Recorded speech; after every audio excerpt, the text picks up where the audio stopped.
अल्हम्दुलिल्लाहि रब्बिल आलमीन वस्सलातु वस्सलामु अला सय्यिदिल अंबिया'i वल मुरसलीन मुहम्मदिन व अला आलिहि व सहबिहि अजमईन इला यौमिद्दीन। फ़क़द क़ाला अल्लाहु तबारक व तआला फ़िल क़ुरआनिल मजीद वल फ़ुरक़ानिल हमीद। अऊज़ु बिल्लाहि मिनश शैतानिर रजीम। बिस्मिल्लाहिर रहमानिर रहीम। या अय्युहन्नासु इन्ना ख़लक़नाकुम मिन ज़करिन व उन्सा वजअलनाकुम शुअबन व क़बाइल लितआरफ़ू इन्न अक्रमकुम इंदल्लाहि अत्क़ाकुम इन्नल्लाहा अलीमुन ख़बीर। सदक़ल्लाहुल अज़ीम। जब पड़ा वक्त गुलिस्ता पे जब पड़ा वक्त गुलिस्ता पे तो खूब हमने दिया। बेशक जब पड़ा गुलिस्ता पे वक्त तो खूब हमने दिया। बेशक। जब बहार आई तो कहते हैं तेरा काम नहीं। हमारे मुअज़्ज़ज़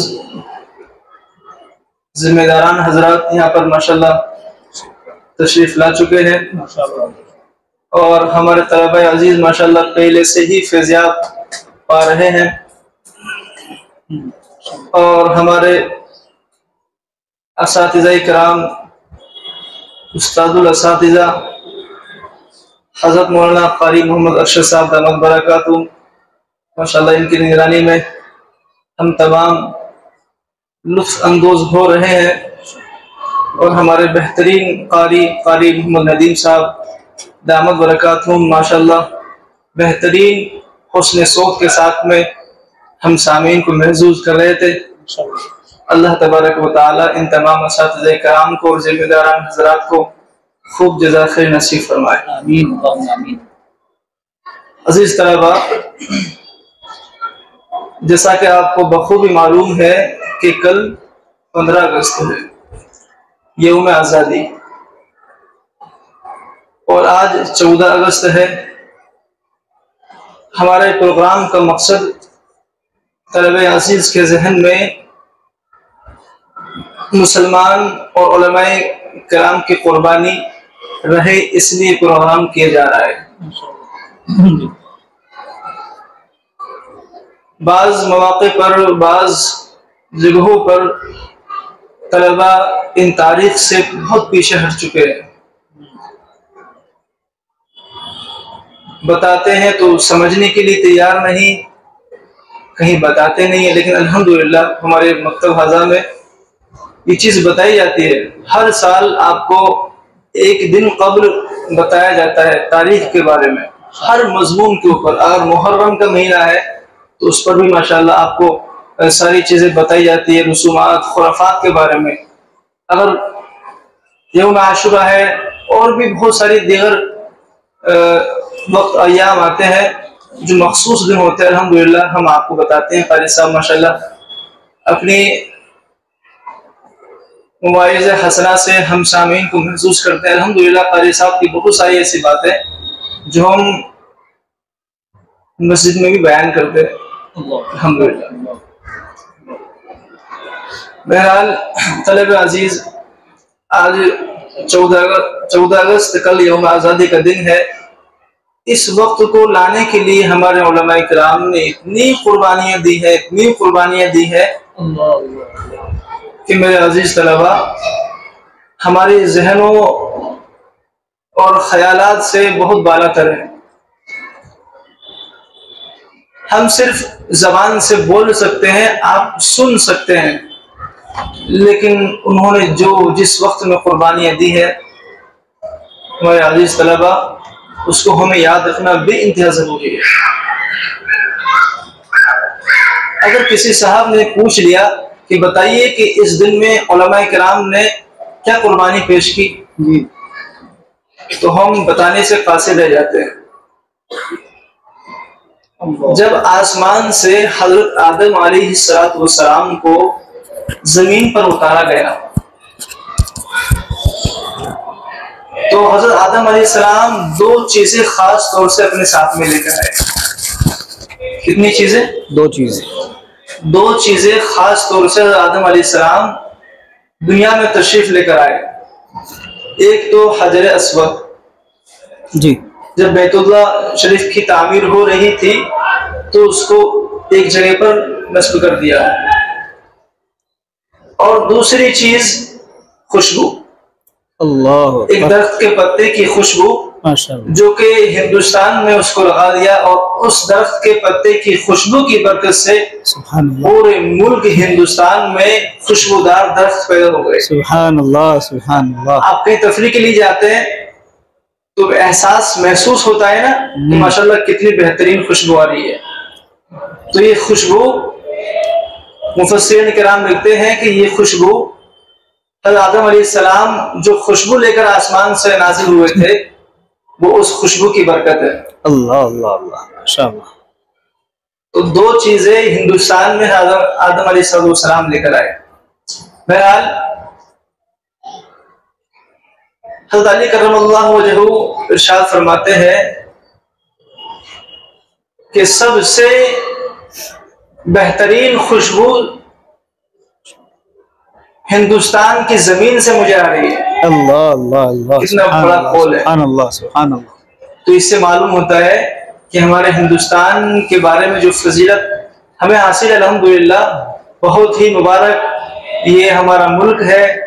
और जमहूरिया, इसमें यौम जमहूरिया तो हम बतौर ख़ास इसको मनाते हैं, मानते हैं, क्योंकि इसमें तमाम मज़ाहिब के मानने वालों को आज़ादी है। अल्लाह अल्लाह, बेशक। आपको मालूम है और आप बखूबी जानते हैं कि पहले के ज़माने में गुलाम और बांदी रहा करते थे। जब नबी करीम अलैहिस्सलाम तशरीफ लाए, आहिस्ता आहिस्ता गुलाम और बांदी का सिलसिला खत्म होता गया। अल्लाह के नबी सल्लल्लाहु अलैहि वसल्लम ने फजीलत बयान फरमाई कि गुलाम को आजाद करने की क्या फजीलत है। सुभान अल्लाह, माशाअल्लाह, माशाअल्लाह। और आज ये हाल है कि अल्हम्दुलिल्लाह कोई किसी का गुलाम नहीं है। अगर हम गुलाम हैं तो आका के गुलाम हैं। बेशक बेशक बेशक। अगर हम किसी के हुक्म को मानते हैं, किसी के फरमान को मानते हैं, तो वो अल्लाह और अल्लाह के बाद में अल्लाह के नबी अलैहिस्सलाम के फरमान को मानते हैं। बेशक।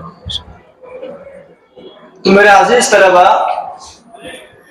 अब आपको तारीख की तरफ ले चलते हैं। औरंगजेब रहमतुल्लाह अलैह का दौर है, अहद हुकूमत है, और उससे भी पहले जहांगीर का दौर था, उससे भी पहले बादशाह अकबर का दौर था। जब अंग्रेज फिरंगी लोग हिंदुस्तान पर बुरी नीयत के साथ में आते हैं, आहिस्ता आहिस्ता कारोबार को अपना जरिया बनाते हैं कि कारोबार के सिलसिले से हम हिंदुस्तान पर काबिज हो सकते हैं।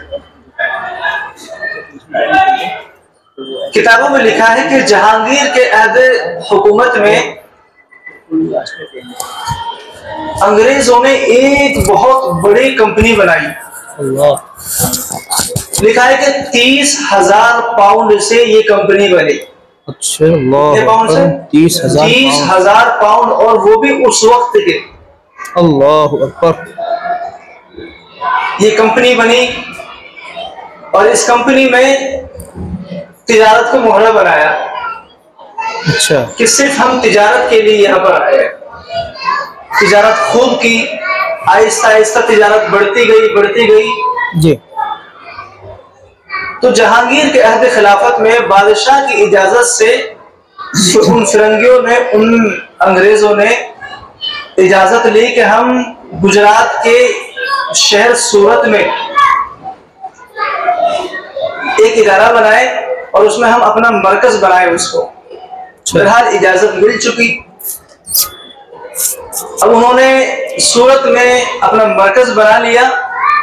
मरकज बनाने के बाद में उसकी शाखें अहमदाबाद, अजमेर और फिर उसके बाद में आगरा में कायम की। आहिस्ता आहिस्ता इन्होंने अपनी शाखें बनानी शुरू कर दी। अल्लाह अकबर। अब औरंगजेब रहमतुल्लाह अलैह का दौर आ गया। उसमें भी इन्होंने शाखें बनाई, लेकिन सिर्फ इन्होंने ये कहा कि हम सिर्फ और सिर्फ तिजारत ही करना चाहते हैं। ठीक। उनको तसल्ली दिलाई। बहरहाल सिर्फ वो तिजारत में मशगूल थे और आहिस्ता आहिस्ता अपने मजहब की इशाअत में भी मशगूल होने लग गए, यानी ईसाई मजहब को भी फैलाने लग गए। बहरहाल जब औरंगजेब रहमतुल्लाह अलैह का इंतकाल हो जाता है, उसके बाद में दीगर सूबों के वुज़रा ने ये ऐलान किया कि हम अपने हुक्म को अपने अपने राज्य में चलाना चाहते हैं। अच्छा।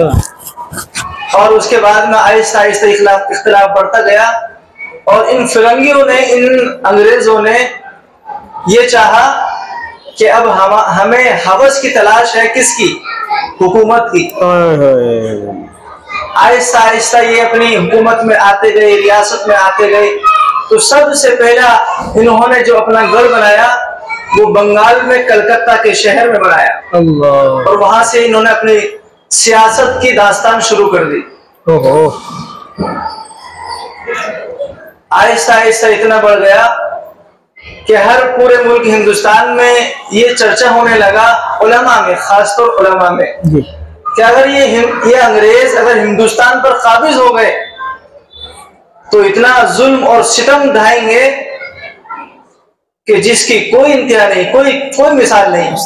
तो सबसे पहले पहल करने वाले शख्स आलिम दीन हज़रत सिराजुद्दौला रहमतुल्लाह अलैह, ये सबसे पहले कदम उठाते हैं और जंग के लिए ऐलान कर देते हैं। अल्लाह अल्लाह अल्लाह। ऐलान करते हैं अंग्रेजों के खिलाफ। सख्त मिजाज, सिर्फ अंग्रेजों के खिलाफ जंग होती है। बहरहाल इतनी बहादुरी के साथ, इतनी शुजाअत के साथ जंग लड़ते हैं। हज़रत मौलाना मोहम्मद अली साहब नदवी रहमतुल्लाह अलैह फरमाते हैं, मुफक्किर इस्लाम इनका लक़ब है, फरमाते हैं अगर उनका वजीर मीर जाफर उनके साथ में गद्दारी ना करता तो उसी वक्त अंग्रेजों को हिंदुस्तान से हज़रत सिराजुद्दौला भगा देते। अल्लाह। इतनी ताकत के साथ, इतनी बहादुरी शुजाअत के साथ लड़े। कहते हैं कि अगर उनके वजीर ने अगर उनसे गद्दारी न की होती तो हिंदुस्तान से अंग्रेज भागने पर मजबूर हो जाते। अल्लाह अल्लाह। लेकिन आखिरकार उनके वजीर ने गद्दारी की और शिकस्त अस्तगफिरुल्लाह सिराजुद्दौला की हुई। अल्लाह अल्लाह। उसके बाद में लिखा है कि सबसे हिम्मत वाला आदमी, बुलंद मर्तबे वाला आदमी, शुजाअत आदमी, दिलेर आदमी जो उस वक्त में मौजूद था वो टीपू सुल्तान रहमतुल्लाह अलैह थे। सुभान अल्लाह। अल्लाह। उनको हुकूमत मिली तकरीबन 1772 में।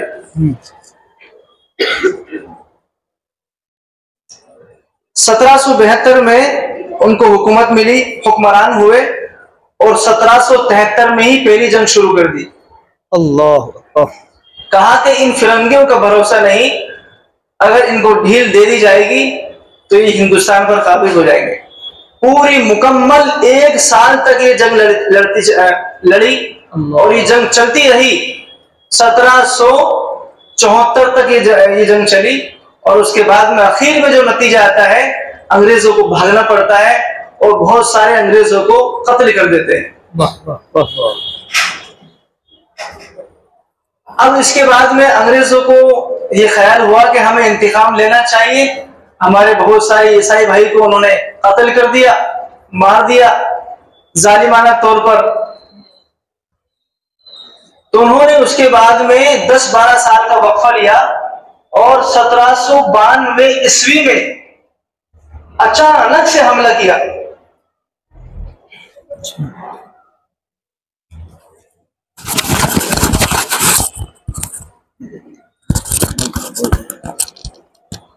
अचानक से हमला किया और इस मर्तबा अंग्रेजों ने क्या किया, अंग्रेजों के पास में सिर्फ एक चीज थी कि अपने लोगों को अपना बनाया जाए, उनके साथ में गद्दारी के ऊपर आमादा किया जाए।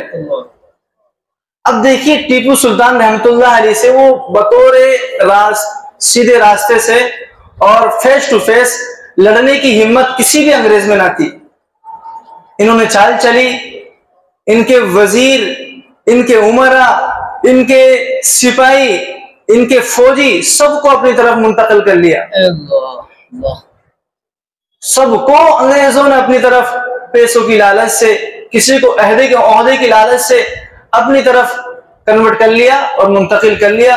अब जब जंग हुई तो पता चला टीपू सुल्तान रहमतुल्लाह अलैह के पास तो कोई नहीं, लड़ने के लिए कोई नहीं, न फौज है, न वुज़रा है, न उमरा है, सबको अपने साथ मिला लिया। कहते हैं कि जब टीपू सुल्तान रहमतुल्लाह अलैह ने अपनी गर्दन को झुकाया नहीं, मरने के ऊपर तरजीह दे दी लेकिन गर्दन नहीं झुकाई। उन्होंने कहा अपने आप को सरेंडर कर दीजिए, हवाले कर दीजिए, लेकिन कहा मुझे मरना पसंद है लेकिन आपके हवाले अपने आप को होना पसंद नहीं है। ये एक ऐसा नाम है जिसको तारीख कभी फरामोश नहीं कर सकती। लेकिन मेरे तलबा अजीज, अगर हमने इनकी तारीखों को ना जाना तो वाकई में ये फरामोश हो सकती है। हमें हमारे बुजुर्ग और हमारे अकाबिरीन की तारीख को जानना बेहद जरूरी है। अब उसके बाद में टीपू सुल्तान रहमतुल्लाह अलैह को शहीद कर दिया गया। बाज़ उलमा किराम कहते हैं कि कई रोज तक टीपू सुल्तान रहमतुल्लाह अलैह की जो मजार है यानी शहादत हुई, शहीद हुए, तो जिस्म वहां पर पड़ा हुआ था। कई दिनों तक टीपू सुल्तान रहमतुल्लाह अलैह के जिस्म के पास नहीं गए, कहीं ऐसा ना हो कि ये उड़ जाए। जब जानवरों से एहसास हुआ कि वाकई में जानवर आने लग गए, तब अंग्रेज लोग करीब गए। इतना रौब था, सिर्फ ये ईमान की दौलत थी, ईमान मजबूत था, अल्लाह के ऊपर ईमान मजबूत था। बहरहाल अंग्रेज लोग काबिज हो गए सिर्फ अपनी बेवफाई की वजह से, अपनों की बेवफाई, अपनों की गद्दारी, इसकी वजह से अंग्रेज लोग हिंदुस्तान पर काबिज हो गए। अब हिंदुओं को कौन बताए कि इससे पहले उलमा कितनी जद्दोजहद कर रहे हैं, कितनी कुर्बानियां दे रहे हैं। ये तो बाद में जा गए, सही बात। ये तो आराम कर रहे थे कि हमको कौन बचाएगा इनसे, इन जालिमों से कौन बचाएगा। बहरहाल जुल्म बढ़ता गया तो 1857 ईस्वी में एक बहुत बड़ी जंग हुई। उससे भी पहले 14 बरस पहले एक इससे भी बड़ी जंग हुई। तो उसमें कहते हैं कि 2 लाख मुसलमान इसमें शहीद हुए। इस जंग में कितने? 2 लाख मुसलमान शहीद हुए और इसमें 51,500 उलमा मौजूद थे। कितने? 51,500 उलमा आलिम हजरात, जो कि एक जम्वे गफीर एक बहुत बड़ी भीड़ उलमा किराम की मौजूद थी, जिनकी क़यादत में अवाम दौड़ी चली गई, जिनकी आवाज पर तमाम अवाम ने लब्बैक कहा कि हम इन अंग्रेजों को यहां से भगाने के ऊपर तैयार है। पूरे घर वालों को छोड़ दिया, सारी चीजों को छोड़ दिया, पूरा वक्त, पूरा जिस्म, पूरा तन मन धन सब कुछ दांव पर लगा दिया। उसके बाद में एक और कोई फिरंगी नाम है जिनका नाम भी जबान पर आना सही नहीं है, लेकिन बताते चलते हैं कि एडवर्ड टॉमसिन ये एक फिरंगियों का कमांडर था, गवर्नर था। उसने ये शहादत दी है, बाद में गवाही दी है कि दिल्ली में 500 उलमा को शहीद किया गया है अपनी आंखों के सामने। हमने उनको शहीद किया है, इन्होंने गवाही दी है। 500 उलमा को कम नहीं है। और दिल्ली सारा मक्तल बना हुआ था, सारा कब्रिस्तान बना हुआ था। तो मेरे अजीज तलबा, ये आजादी के ऊपर उलमा इकराम की बहुत बड़ी मेहनत है, ये फरामोश नहीं कर सकते। बहरहाल वक्त बढ़ता गया, चलता गया, उनका जुल्म सितम होता गया। आखिरकार में उलमा किराम ने हिम्मत ना हारी, हिम्मत बिल्कुल नहीं हारी। हमें लड़ना है, किसी भी तरीके से लड़ना है। मौलाना कासिम नानूतवी रहमतुल्लाह अलैह ने बुनियाद रखी दारुल देवबंद की, और उसके सबसे पहले फर्जंद अव्वल हजरत शेखुल हिंद हजरत मौलाना महमूद हसन देवबंदी रहमतुल्लाह अलैह थे। हजरत मौलाना महमूद हसन साहब देवबंदी रहमतुल्लाह अलैह ने और उनके शागिर्दों ने मिलकर एक जंग लड़ी, छोटी सी, बज़ाहिर छोटी थी लेकिन बहुत बड़ी। बहुत सारे अंग्रेजों को कब्रिस्तान पहुंचा दिया, लेकिन आखिरकार लड़ते गए लड़ते गए लड़ते गए, सारे शागिर्दों को जालिमों ने शहीद कर दिया। कैसा, आप सोचिए कि कैसा मंजर होगा, कितना खौफनाक भयानक मंजर होगा कि जो तलबा अजीज ने अपनी कुर्बानियां दी है, उनके शागिर्दों ने कुर्बानियां दी है। और शागिर्द भी बड़े मायनाज शागिर्द थे, बहुत बड़े बुजुर्ग थे। बहरहाल सब शागिर्दों को शहीद कर दिया गया। ऐसा इमोशनल वक्त था, ऐसा गमगीन वक्त था कि अल्लाह अकबर, जो छोटे छोटे शागिर्द भी रहे होंगे, किताबों में शागिर्द लिखे, बजाय बड़े भी होंगे छोटे भी होंगे, लेकिन उन जालिमों ने सबको शहीद कर दिया।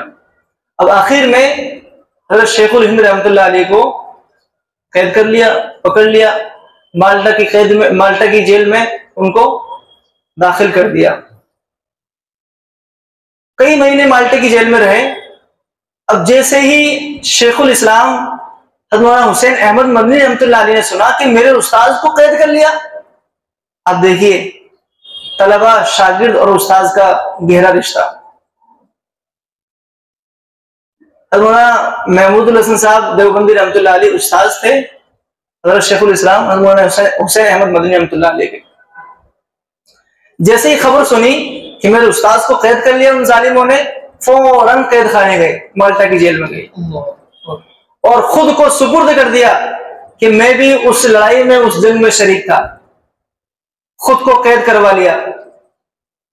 कहते हैं कि कुछ ही अरसे में अपने उस्ताद के साथ बैठे रहे, सुनते रहे, पढ़ते रहे, सबक लेते रहे, सबक लेते रहे। कुछ ही महीनों में पूरा कुरान शरीफ हिफ्ज कर लिया। कुछ ही महीनों में अपने उस्ताद से कहां पर हिफ्ज किया है? जेल में। तो आप सोचिए कि मेरे अजीज तलबा, कि हमारे अकाबिरों ने, उलमा ने ये कुरान शरीफ कहां पर हिफ्ज किया है? जेलों में। लेकिन हम बज़ाहिर माशाल्लाह बहुत अच्छी जगह पर हिफ्ज कर रहे हैं। हमें कदर करनी चाहिए, हमें अपने असातिज़े किराम की कदर करनी चाहिए, हमें अपने जिम्मेदारान की कदर करनी चाहिए कि माशाल्लाह आप बहुत अच्छी फैसिलिटी के साथ में यहाँ पर पढ़ रहे हैं, आपको कोई परेशानी नहीं है, आप माशाल्लाह पढ़ने आते हैं, चले जाते हैं। अल्हम्दुलिल्लाह ये पढ़ाई के लिए बहुत से लोग बाद में पछताते हैं, अफसोस करते हैं कि काश कि मैं पढ़ लेता। लेकिन ये अल्लाह का बहुत बड़ा कलाम है। अल्लाह हर किसी को तौफीक नहीं देता है। अल्लाह अपने कलाम की हिदायत सबको नहीं देता है, बाज लोगों को चुनता है। आपने तो देखा है माशाल्लाह, बहुत सारे तलबे अजीज पढ़ने के लिए आते हैं, इल्म तलब करने के लिए आते हैं कि मैं हाफिज बन जाऊं। अल्लाह ताला सबको हाफिज बनाता है, शैतान गालिब आ जाता है, शैतान की बातों में आ जाते हैं और मदरसे को छोड़ के माशाल्लाह अलविदा कह देते हैं। ये महरूमी की बात है। जब शैतान की बातों को सुनने लग जाएंगे तो कुरान शरीफ कहां पर समझ में आएगी। बहरहाल बताने का मकसद यह है कि एक शागिर्द ने अपने उस्ताद से जेल में कुरान शरीफ मुकम्मल हिफ्ज कर लिया। अब जब उनके ऊपर तशद्दुद इतना किया जाता अंग्रेजों की तरफ से कि जो लोहे होते हैं, लोहे सरिये, उनको गर्म किया जाता और गर्म करने के बाद में जिस्म पर लगाया जाता। अब आप सोचिए कि गर्म करने के बाद में जिस्म की जो खाल है वो बाकी रह सकती है? गर्म लोहा खाल को चूस लेता है, खत्म कर देता है। ऐसे ऐसे तशद्दुद किए जाते, ऐसे ऐसे जुल्म किए जाते, आखिरकार शहीद हो गए हजरत। अब जैसे बाहर आए और शेखुल इस्लाम रहमतुल्लाह अलैह फरमाते हैं कि मैंने आज तक ऐसी कुर्बानी कभी किसी को देते हुए नहीं देखा है। जब उनको गुस्ल दिया तो गुस्ल देने के बाद में क्या नजर आता है कि खाल तो जिस्म पर मौजूद ही नहीं है, सारी खाल खत्म, खाली हड्डियों पर जिंदगी बसर कर रहे थे जेल में। ये कितनी बड़ी कुर्बानियां है। ये कुर्बानी दी क्यों? हिंदुस्तान को आजाद कराने के लिए, कि हमारे मुसलमान इन फिरंगियों की कैद से आजाद हो जाए। आखिरकार वो दारे फानी से दारे बका की तरफ सफर कर चुके, लेकिन मेरे अजीज दोस्तों, वहां से भी उलमाए किराम ने हिम्मत ना हारी। हमें तो हिंदुस्तान को आजाद कराना है। अब बाद में जाकर हाजी इमदादुल्लाह मुहाजिर मक्की रहमतुल्लाह अलैह, हाफिज जामिन शहीद रहमतुल्लाह अलैह, मौलाना कासिम नानूतवी रहमतुल्लाह, मौलाना रशीद अहमद गंगोई रहमतुल्लाह अलैह, और भी बहुत सारे उलमाए किराम, मौलाना मोहम्मद जोहर अली रहमतुल्लाह अलैह, और भी बहुत सारे दीगर उलमाए किराम मौजूद हुए और मशवरा हुआ कि इन जालिमों से किस तरह जंग की जाए।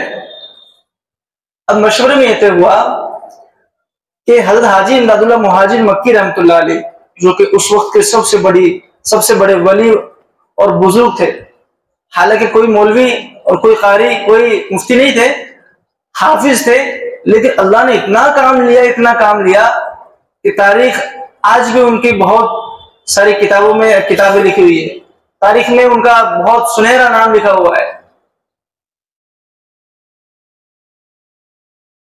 और उसके बाद में मौलाना रशीद अहमद गंगोई, मौलाना कासिम नानूतवी रहमतुल्लाह अलैह, इनको जिम्मेदारी दी गई सिपह सालार की।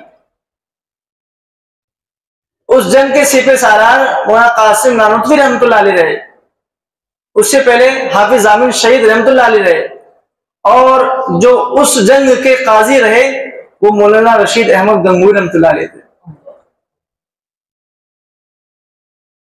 और जंग लड़ी, आहिस्ता आहिस्ता लड़ते गए, जैसे तैसे करके जंग की शुरुआत की। आखिरकार एक ऐसा वक्त आया कि उन अंग्रेजों को यहां से जाना पड़ा। हिंदुओं को भी साथ में लिया और मुसलमान भी साथ थे, उलमा किराम क़यादत कर रहे थे। तो ये सारी जब एक बहुत बड़ी जंग की आबादी हुई, तब जाके हिंदुस्तान से इन अंग्रेजों को, इन फिरंगियों को भगाया और ये भागने पर मजबूर हो गए। सन 1947 में ये हिंदुस्तान आजाद हुआ और 15 अगस्त को 1947 और 26 जनवरी को कवानीन नाफिज हुए थे। 26 जनवरी को क्या हुआ? कवानीन नाफिज हुए, यानी कि वो संविधान, उसकी इजाद हुई। और ये महात्मा और आत्मा, ये जो गांधी ये तो बाद में आए थे, बल्कि इनको पूरे मुसलमान के खर्च से पूरे हिंदुस्तान का करवाया था, तफरीक करवाई थी कि देखिए आप मुसलमानों की क्या हालत है, मुसलमानों के खर्च से। और उसके बाद में उलमा किराम ने जिम्मेदारी लेने से इनकार कर दिया कि हमें सियासत में आना नहीं है, बल्कि इन्होंने ही फिर बाद में सियासत को खूब चलाया। मेरा अजीज तलबा, ये इस हिंदुस्तान को आज़ाद कराने के जो पीछे की जो तारीख है वो उलमा किराम की कुर्बानियां है। अब आप सोचिए कि 2 लाख मुसलमान शहीद हो गए, ये कम मामूली बात है? 2 लाख कितने होते हैं, और उसमें भी 51,500 उलमाए किराम। और दिल्ली ऐसा मक्तल बना हुआ था कि जहां नजर जाए वहां पर उलमाए किराम का जिस्म मुबारक मौजूद है। तो हमारे तलबा अजीज, आपसे दरख्वास्त ये की जाती है कि जो तारीख अभी बताई गई है, मुख्तसर सी, वक्त नहीं है, मुख्तसर से जो तारीख बताई गई है इसको याद रखें इंशाअल्लाह। ठीक है, याद रखेंगे इंशाअल्लाह। अल्लाह तबारक व तआला हम सबको खूब अमल की तौफीक नसीब फरमाए। और 15 अगस्त को ऐसा महसूस होना चाहिए कि वाकई में हम आज़ाद हो गए। ऐसा नहीं कि हम घर पर बैठे रहें और मोबाइल देखते रहें और चलता रहे पूरा काम और पूरा वक्त निकल जाए। ठीक है, अल्लाह तबारक व तआला हम सबको खूब अमल की तौफीक नसीब फरमाए और हमारे हज़रत कारी मोहम्मद अरशद साहब दामद बरकातुहू उनको सेहत व आफियत, तंदुरुस्ती और बरकत नसीब फरमाए। हमारे कारी साहब को भी खूब बरकत से अल्लाह रब्बुल इज्जत नवाजते रहे। हमारे अनवर शाह साहब को भी अल्लाह ताला खूब बरकत से नवाजते रहे। हमारे जिम्मेदार हजरात हाजी मोहम्मद शकील अहमद साहब दामद बरकातुहू, अल्लाह तबारक व तआला इनकी जिंदगी में खुशियां मुयस्सर फरमाए, इनको बहुत अच्छे अच्छे मनाजिर दिखाए। अल्लाह ताला इनको खूब जज़ा खैर नसीब फरमाए। व आखिर दावाना अल्हम्दुलिल्लाहि रब्बिल आलमीन। माशाअल्लाह।